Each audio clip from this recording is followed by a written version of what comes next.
Celebrity Every Day 26. Iconic film director and horror pioneer John Carpenter once said that, "We're all afraid of the same things. That's why horror is such a powerful genre." Indeed, the master of horror should know. And who are we to argue about whether there's a universal relatability to suffering? Cinema has proven time and time again that monsters lurking in the dark, killers hiding in plain sight, creatures from far-flung lands, and manifestations of our mental anguish are terrible and shocking and horrifying in equal measure. For more than a century, these are the concepts and the tales that we as a global populace have returned to time and time again to experience the thrill of a ghost ride and the catharsis of safely confronting conscious and subconscious fears. We are all united in our dread and excited by Crimson Red. In this movie list from the Film magazine, our staff of bachelor's and master's graduates have come together to establish the most significant horror film releases in history.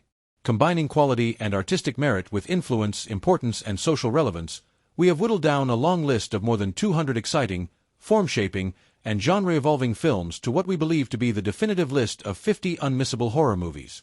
All films listed here are presented in order of year, with each selection being numbered from 1 to 50. These selections are unique in their continued appeal, their influence on other films in their genre, and on wider cinema or culture.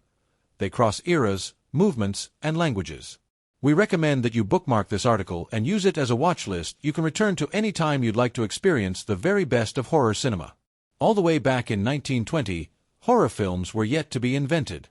George Méliès, father of the fantastical trick film, kicked it all off in 1896 with A Haunted Castle, which certainly has its fair share of bats and demons and cauldrons in its 4-minute runtime, and later films would have tension without being scary, but then Robert Weiss entered the scene with The Cabinet of Dr. Caligari and birthed the horror genre as we know it, developing wider cinema's German expressionist movement for good measure.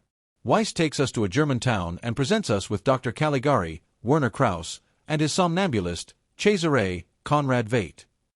Cesare can tell anyone anything, seeing all things in his trance-like state. When everyone goes home, however, Cesare stalks the streets, looking for murder. With distorted set designs, exaggerated props, unusual lighting, and a pervading feeling of a world out of joint, Caligari presents a landscape of a fractured psyche and a distorted reality. The imagery is spooky and interesting. Cesare is a wonderfully eerie character, and you'll remember the set designs and crooked landscapes for life. The story, that, to its credit, twists and turns, is almost irrelevant to the film's legacy. The general expression of an idea is the key, and that expression is the scary thing. The manner of portraying the inner torment of a character through the mise-en-scene would come to define the German expressionist movement. When Siegfried Kracauer published one of the first book-length analyses of a film movement ever in 1947, he titled it From Caligari to Hitler, and suggested that the expressionist films, starting with Caligari, presented the psyche of the German people following the First World War. Agree with the idea or not, the film had an influence on the genre, on cinema, on film academia, and on wider popular culture. Its influence is almost impossible to measure. KJ. Go back to 1922 and you'll find very few vampires on film. Bram Stoker's novel Dracula had come out only a few decades before, 1897, and though it had been popular on stage, nobody had yet made a feature-length adaptation. Certainly nobody had gone to the written works Carmilla, Varney the Vampire, or the original The Vampire from 1818 for their inspiration. In Germany, however, with the expressionist movement getting into full swing, someone took a crack at Dracula, unofficially. Nosferatu, aka Nosferatu, a symphony of horror, breached copyright laws and got itself removed from screens by Bram Stoker's estate. Only through people illegally hiding copied prints are we still able to watch the original vampire masterpiece.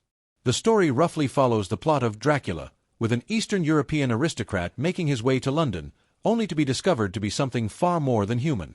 Max Schreck's vampire is a far cry from the dapper, aristocratic, well-groomed seducer of modern times, and even of those gone before. He is rat-like, with long claws and stark eyes, a monstrous figure even before you come to understand his true nature. We'd had strange and bizarre creatures before Nosferatu, but Schreck's Nosferatu is one of the first true movie monsters. Sections may seem dated now, but that's because we've seen countless films, scenes, and frames inspired by this film over the past century. The shadow on the wall creeping up the stairs is reflected in the shadow of the dinosaur on the bedroom wall in Jurassic World. Fallen Kingdom, for example. Shrek's Count Orlok rises from his coffin in a manner mirrored by Michael Myers sitting up in Halloween 2. Nosferatu is a film that remains strange and creepy, and perhaps more importantly was the template of the strange and fantastical elements of horror cinema for generations to come. In an attempt to capitalize on the success of Dracula, 1931, more gothic chillers and horror stories were produced. The Mummy and the Invisible Man would come in the next few years, 1932 and 1933 respectively, but before those came James Whale's Frankenstein, 1931. The birth of two icons of cinema in the same year from the same production company happens very rarely, but it happened in 1931. Based on Mary Shelley's groundbreaking 1818 novel of the same name, Henry Frankenstein, Colin Clive, heads up to his castle in the mountains to perform his experiments. Robbing graves for body parts and a defective brain from a university, he sends his body up to get struck by lightning in a storm, bringing to life Boris Karloff's iconic monster. Known for taking liberties with the source material, making the monster mute, for example, Frankenstein nonetheless became the template for understanding the story. We have to consciously remember that the monster didn't have electrodes in the neck, and that he isn't meant to be green, the color a result of Karloff's makeup for the film. Yet Frankenstein is still astonishing even today. The final mob scene, gloriously shot, is chilling in its moral blurring. Do we side with them or not? With a combination of Clive screaming, "It's alive!"